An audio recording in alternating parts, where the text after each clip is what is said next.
I've created great friends through streaming, but so many of them will never see success with their streaming because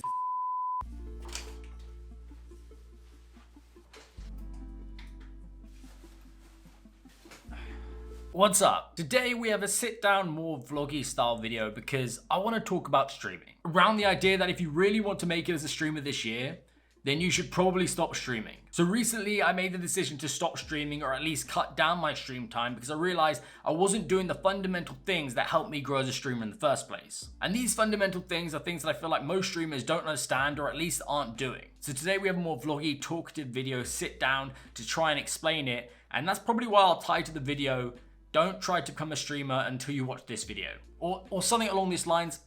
You'll know because you clicked on the video. So before I explain this fundamental, I'm going to quickly give a brief history about my streaming and my stream career, because this is a fairly new YouTube channel and I feel like we should just talk about it. I'm changing desks for a different background. So as it stands, I'm a Twitch partner. I stream under the username Sander Labona and I have just under 9,000 followers. And at the peak of my stream career, I had an average of just over 100 views. Now I started streaming in June of 2020, and for the first few months of my streams, pretty much the only people that watched me were other streamers that I was becoming friends with and real life friends that dropped in now and then just to see what I was doing. Pretty much how all streams start. So my max average viewers was around 10 until I started posting content on TikTok. There are a few streamers that I'd seen blow up, and when I did the research around it, it's because I saw that they were building an audience on TikTok and managed to migrate that across to Twitch. For 2020, this was pretty much textbook growing an audience on Twitch. TikTok was a fast growing platform with an aggressive algorithm pushing your content to new viewers every day, and because it was short form content, it wasn't as difficult to produce content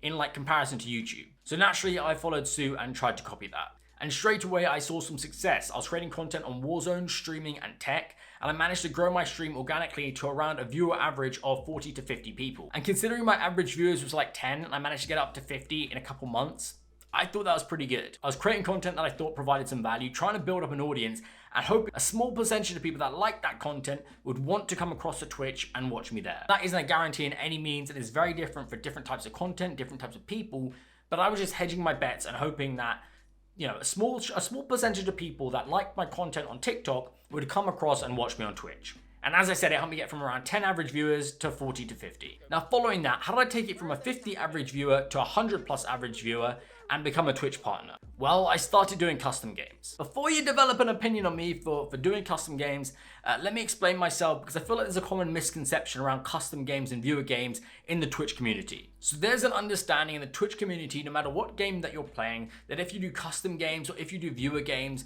that you're taking the easy way out and building up your Twitch platform, because naturally people do want to watch a streamer who they can actually play with. And to that, I agree. But what people don't understand is that just because you play custom games or play with viewers, it doesn't guarantee the views straight away, because people don't actually know where to find your stream. Like, just because you're doing custom games doesn't mean loads of people will flood in, because how will they even know that you're doing the custom games in the first place? So because of that idea, how I built my stream was use the idea of leveraging my platform on TikTok and use the idea that people love custom games and fuse them together to build my audience to 100 plus. I decided to market my custom games through Warzone specific videos, which I knew would get views. And it did. It took off from January 2021 to March 2021 at 100 plus average view duration, and my stream was going crazy. And we also got Twitch partner. So as a Twitch partner, you would think that my stream's about to take off. It would become my full-time career and I'd be pulling in tons of numbers, tons of subscriptions, tons of donations, and yeah, everything's gonna go great. But that wasn't the case at all. I basically stopped streaming and let my stream completely die off. I wasn't creating content on TikTok.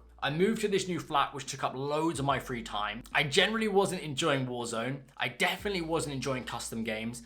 And for that and many other reasons, I just stopped streaming entirely. But then eventually I decided to start streaming again. I thought to myself, I'm a Twitch partner, I've got 9,000 followers. If I stream 3-4 days a week, eventually my stream will come back. So that's what I did. I started streaming 3 days a week. I started putting time into the stream, consistently streaming, trying to build it back up, but the audience never came.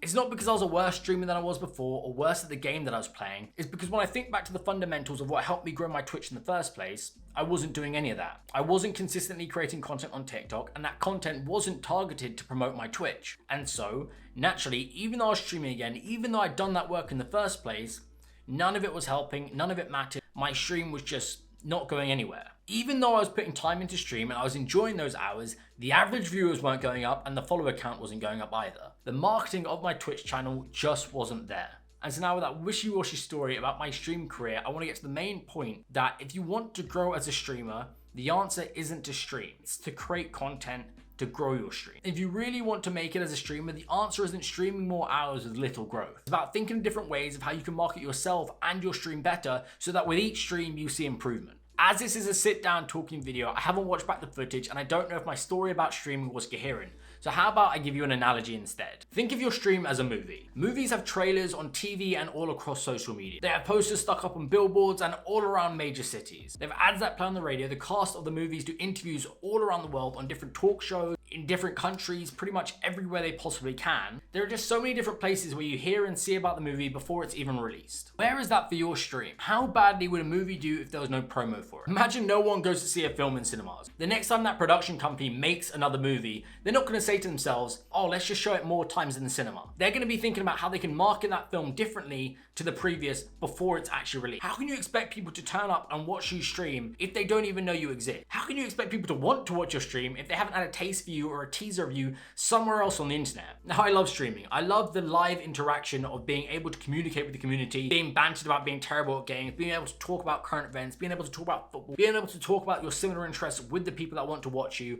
I love all of it. If I want longevity with it, if I want my stream to grow, I need to get back to what I was doing in the first place that helped me grow. Creating content around my stream, creating targeted content around my stream that would make people want to come and watch. And I think that's what you need to do as well. I think the main point here is that if you're at this point in the video and you genuinely want to make it as a streamer, then why aren't you creating content? Why aren't you doing the things that you need to do to help your stream grow? And if you are, going forward, if you ever stop creating content and start streaming more, now that I've had this conversation with you, now that you've heard from me, surely you now know that that's not the answer. Say you stream for 3 hours, 5 days a week. That's 15 hours. That's 15 hours where people come to watch you and decide whether they want to watch you stream. If you create content on TikTok and you post every day, every hour, every minute of the week for the rest of the entirety of your online career, there is content where people can come and watch you on TikTok and decide that they want to come to your stream. Would you not rather have that promo 24/7 than just bank on the fact that people randomly turn up in the 15 hours that you're live? I feel like enough people on YouTube have said that, enough bigger streamers have said that, but not everyone's listening. I've created great friends through streaming, and so many of them still don't create content. I love them as people, I really enjoy them, they're my friends, but so many of them will never see success with their streaming because they're not creating enough content. Now, the type of content you make and the quality of that content, that's a question for a different day. But I think the idea and the point that I really want to drive home with this video was that you have to create content. Every time I stream, somebody always comes and asks me how they can grow their stream, and I always give that answer, but I don't have a definitive place on the internet where I can answer that question, and I feel like that's what I'm going to do with this video. But I feel like that's enough talking. I've been sat down for about 30 minutes. The video won't be that long. Hopefully that really drives the point home. Just create content. If you want to be a streamer, just create content. Let me switch to the other desk as we close this one out. Oh, I've got to drag the chair along. But I just want to close off this video by saying I appreciate you taking the time to watch. I'm really enjoying this YouTube thing. This is my 5th long form video. We've hit 200 subscribers, which is great. I have tons of new videos to come. I've got ideas written down. I just need to create scripts and get them made and get them posted. But yeah, I hope you've enjoyed this video. Thank you so much for taking the time to watch. I'd appreciate if you liked, subscribed, and hit that bell icon for notifications when I upload. If you have any questions, let me know in the comments down below. Or if you want to have a more direct conversation, Twitter, Instagram DMs are the best place to reach me. Apart from that, I've loved making this video. Hopefully it's coherent and makes sense to you and it provides you with some value. We'll close this one out. I'll see you guys next time. Bye-bye.